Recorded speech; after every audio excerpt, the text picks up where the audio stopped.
Hello, this is the RPG Crawler, and welcome once again to another product review, where I take a look at various tabletop role-playing games and role-playing game accessories.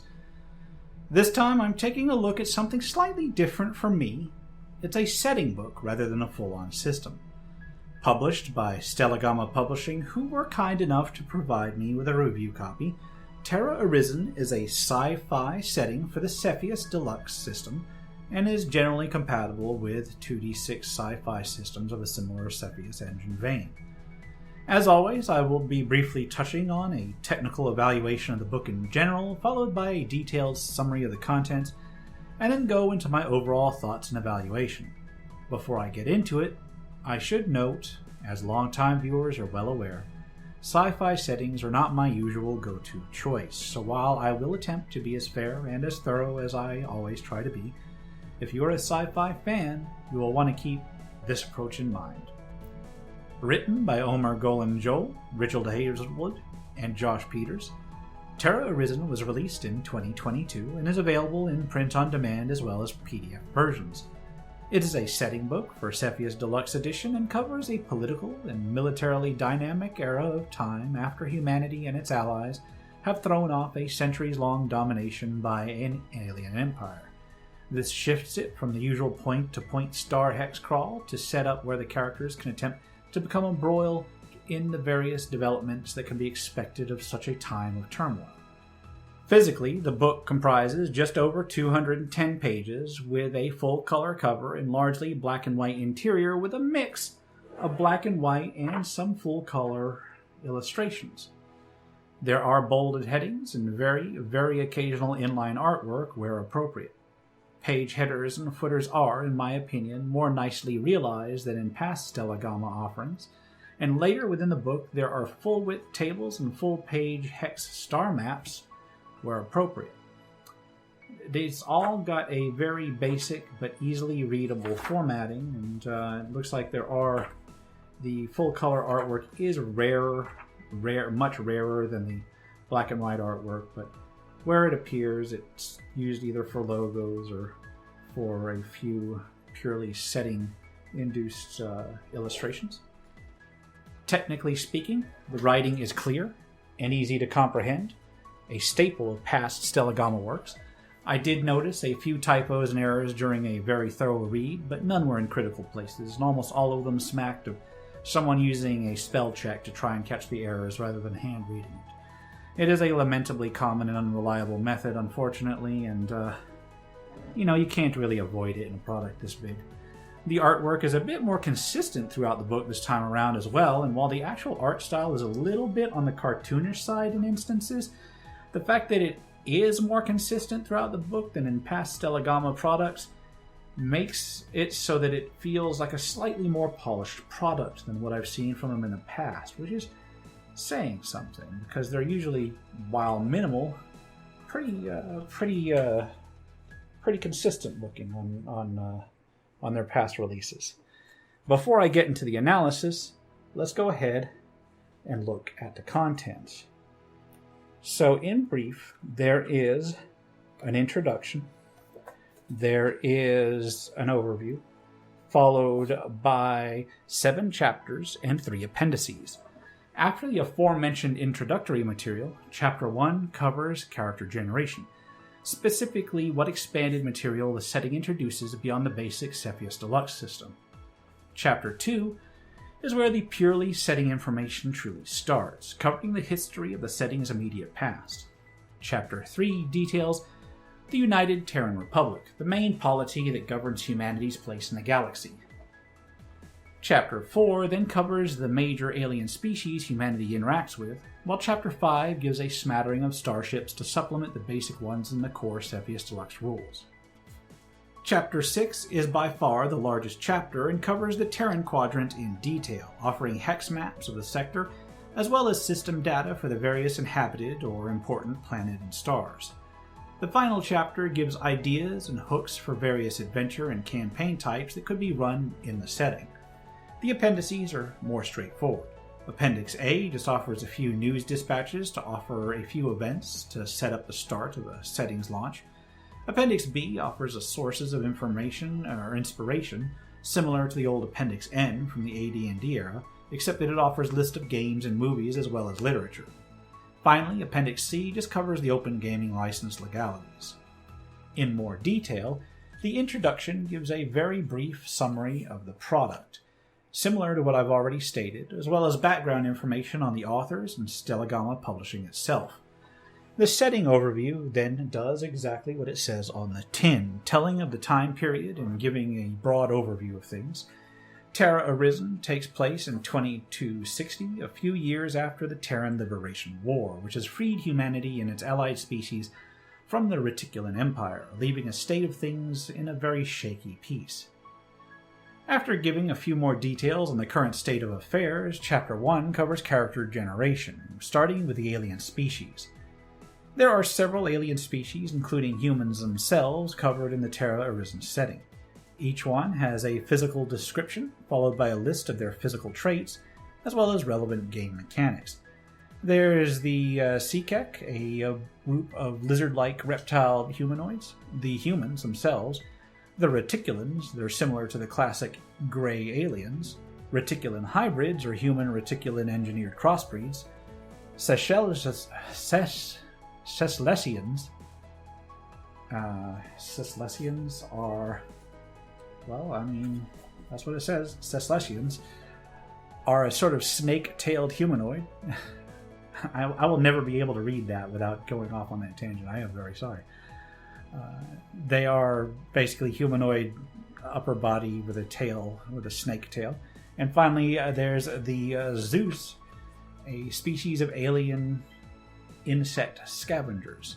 These alien descriptions are followed by a quick mention of psionics, then a list of Cepheus Deluxe careers and how they would fit into the Terra Arisen setting, at least the existing ones.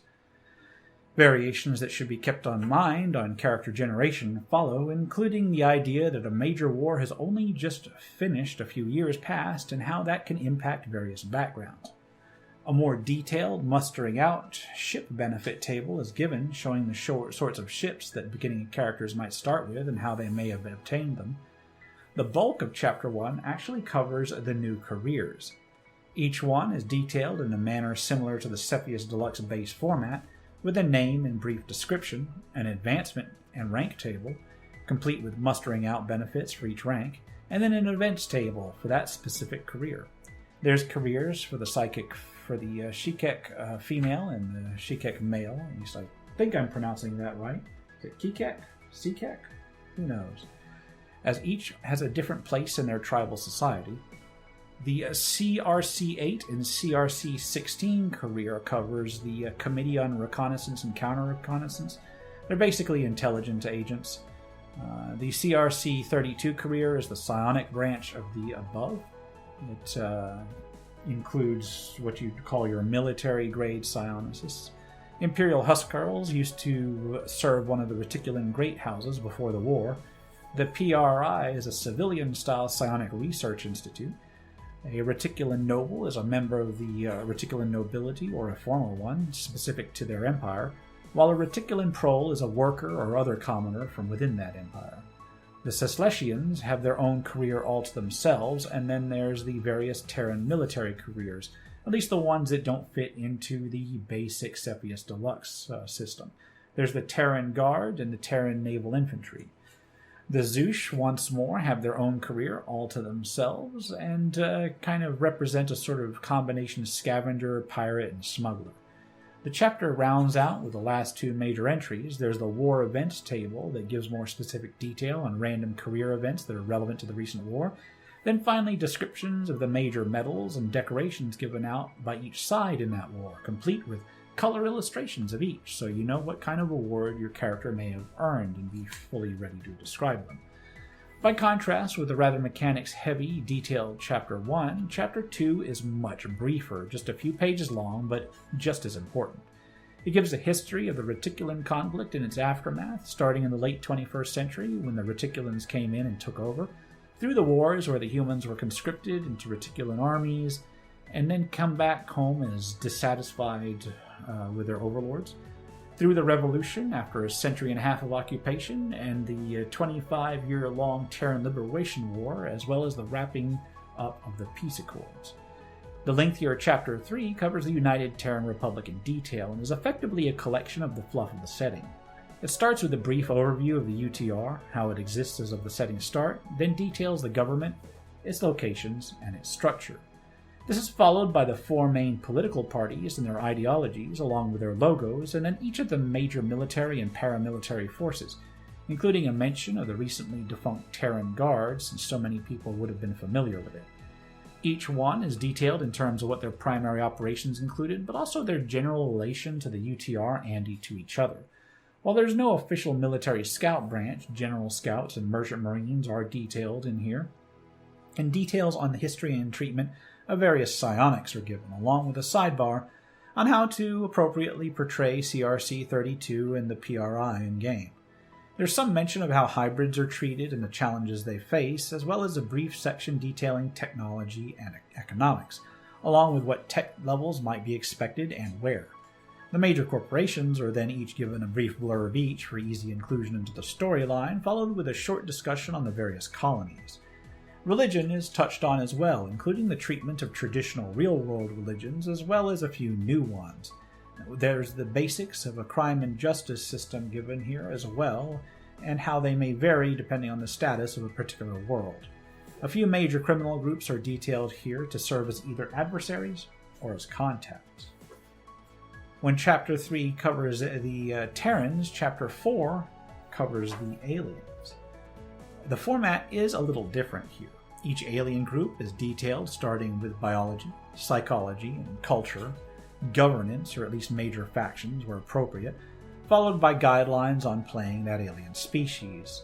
Any details on their technology are also listed here, as well as specific useful terms. There's some variance with the format for each species, and some drastically differ from one another, but suffice to say that this section is devoted to the important aspects of each species in turn. The Reticulans are covered in depth, with the Kikek, the Zeush, and the Ceslesians following.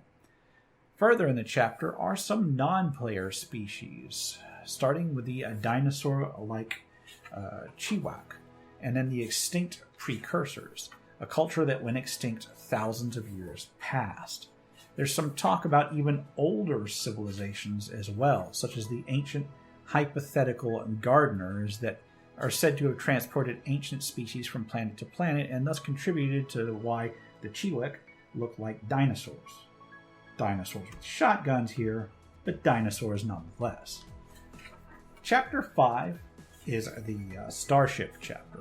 Now, Cepheus Deluxe Core Rules has its own starships, and many of those are useful within the context of Terra Arisen, so this chapter simply focuses on the differences.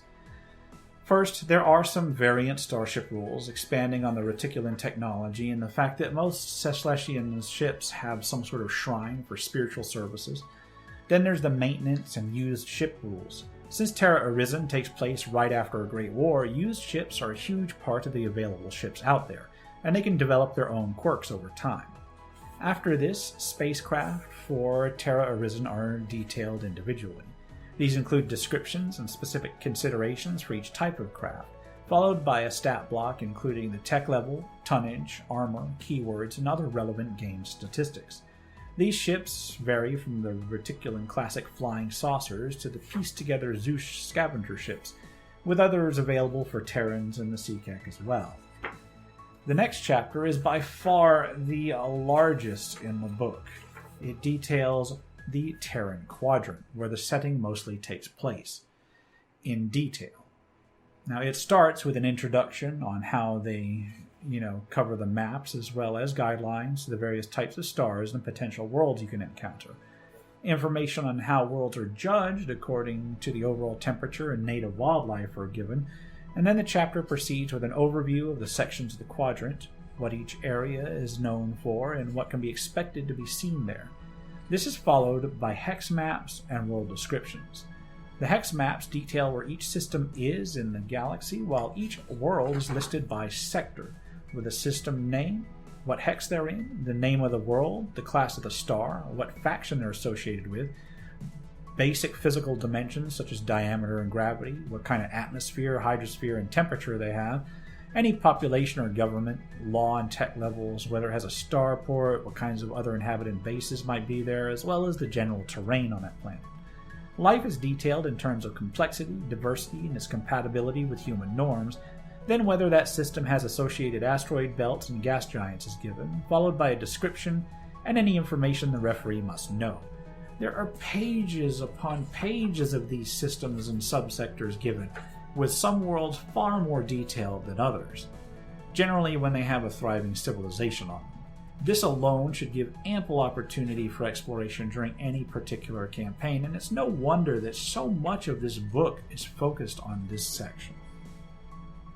So the last major chapter, after all of this, is pretty much just one that wraps up everything you need to run Terra Arisen. At least anything that you need to develop individual campaigns and scenarios. There are some basic adventure hooks. The war event table gives you additional mustering out benefits for specific instances upon that table.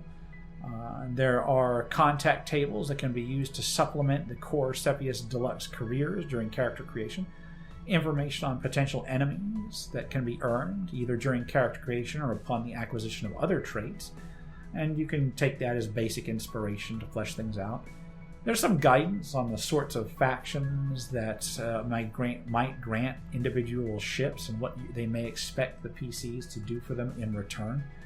This is followed by a basic 4-step adventure design guide to quickly put together an adventure framework for Terra Arisen. There's several pages of adventure ideas that are formatted in a manner similar to the design guide, and then a few overarching campaign ideas, what sorts of characters those ideas might appeal to, and then the sorts of adventures that may be involved in. All in all, the main chapters wrap up pretty much everything you really need to know to run Terra Arisen, although as mentioned there are a few appendices. There's a very, very short and inspirational Appendix A, which is basically a set of news reports that give you an idea of what's going on right when the scene is set, and an Appendix B that gives you the inspirational material that you can draw upon either in game, movie, or literature format. Finally, the legal appendix rounds out the book. So, what do I think about Terra Arisen? Well, in terms of presentation, Terra Arisen is as competent as any Stellagama publishing product that I've touched on. I have remarked that in the past they have a clear, easily grasped writing style for their primary authors, and Terra Arisen continues this tradition.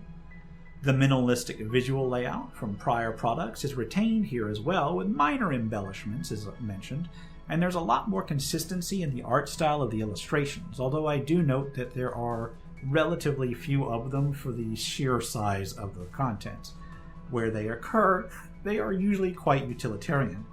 While a few are so positioned to lend a sort of general atmosphere and impact to the section that they're in, there's a number of them that are more directly applicable where they appear, from the medals and insignia logos to the illustrations of the various alien species to specific depictions of a particular species' starships. While the art may not appeal to everyone, the higher level of consistency and the overall higher polish on the page layouts give the presentation an overall more developed feel than prior offerings from Stellagama, and I have enjoyed seeing that evolution. From the technical point of view, I think that this particular book is spot on. As far as the actual setting details go, now keep in mind that sci-fi is not usually my go-to genre. There's a few elements I did feel I should comment on. Now, the overall conceit of an emerging, post-war galaxy does put a bit of a spin on the typical campaign of Cepheus engine that modifies the priorities of the game and the sorts of adventures that might be had within it.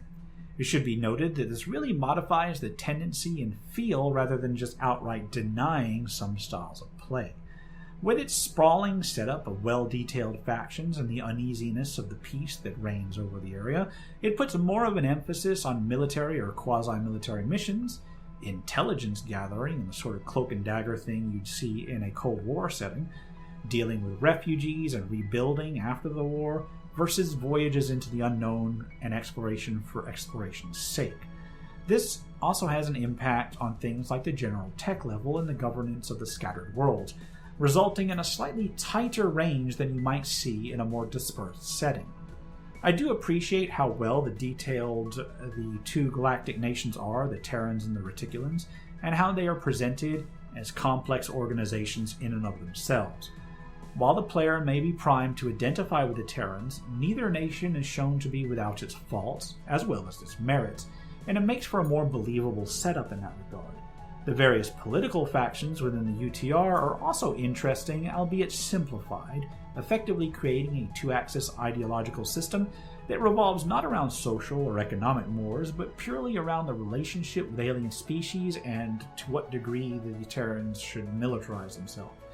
I believe that the simplification is a little bit unfortunate, but at the same time, focusing on a purely in-setting conflict and the ramifications thereof goes a long way in terms of allowing political play without necessarily drawing in current politics in the real world, and that's something I can definitely get behind. The only other real reissue I had with the setting at large is the alien species themselves. And this is something I actually touched on in the Cepheus Deluxe rules themselves, because they had a similar kind of setup with a lot of the aliens in there. Like the core rules, the alien species are, shall we say, a little bit on the nose for ufology-style lore in terms of purported alien species. You have the Greys, the Reptilians, the Insectoids, this time given proper names and backgrounds as opposed to just being put out there as generalists in Cepheus Deluxe rules. I do like the way they've been expanded in Terra Arisen. For the largest part, it makes them feel more suited to a fictional setting rather than something cribbed off of some sort of, pop book or something. This edition of the theropod-like Chiwak adds a little bit more variety to the offerings. I just can't get over this almost... I don't want to say it feels goofy, but it feels a little less than serious some instances in terms of how they're described. And that's only exacerbated by the art style, because as you can see, it's a little bit on the cartoony side when it goes for the actual alien species. I guess right on the front of the book, showing you. I honestly think that it's a bit nitpicky of me to say that. I'm certain a lot of people will be more than comfortable with the presentation of the aliens in relation to an otherwise pretty gritty Cold War style space setting. It kind of grated on me, so I had to mention it. Now, those minor complaints aside, I found the setting of Terra Arisen to be well presented, relatively well executed, well rounded, and generally well designed. I could see it forming the basis for a number of types of campaign, although I'd lean more towards like a military or cloak and dagger, as I said, intel-focused kind of game. Spies in space, minor interventions that might turn small-scale system wars into kind of proxy wars, that kind of thing. And I kind of love the idea of that sort of setting and all of that entails. If you want a well-put-together setting that you can pair with Cepheus Deluxe, Terra Arisen certainly fits that bill. And it does so in a way that tries to escape the more randomized frontier-style exploration or the space trucker-focused gameplay. As much as I really like the space trucker-focused gameplay. And on that note, I'm going to leave it at that. This has been the RPG Crawler with my look at Terra Arisen. As always, I'll put a link to where you can pick it up below. If you like what you've seen, remember to leave a like, comment if you've got any feedback, and subscribe for more RPG content on tabletop and computer. Until next time, take care and goodbye. And if you are still watching, I would like to take the opportunity to thank my supporters, the top tiers of which are listed on the screen, without whose support I would not have been able to offer the variety of content that I have on this channel throughout the years. If you're feeling particularly generous and would like to join them, you can support the channel. There are a variety of options to do so. I have a Patreon, a Subscribestar, as well as channel memberships enabled.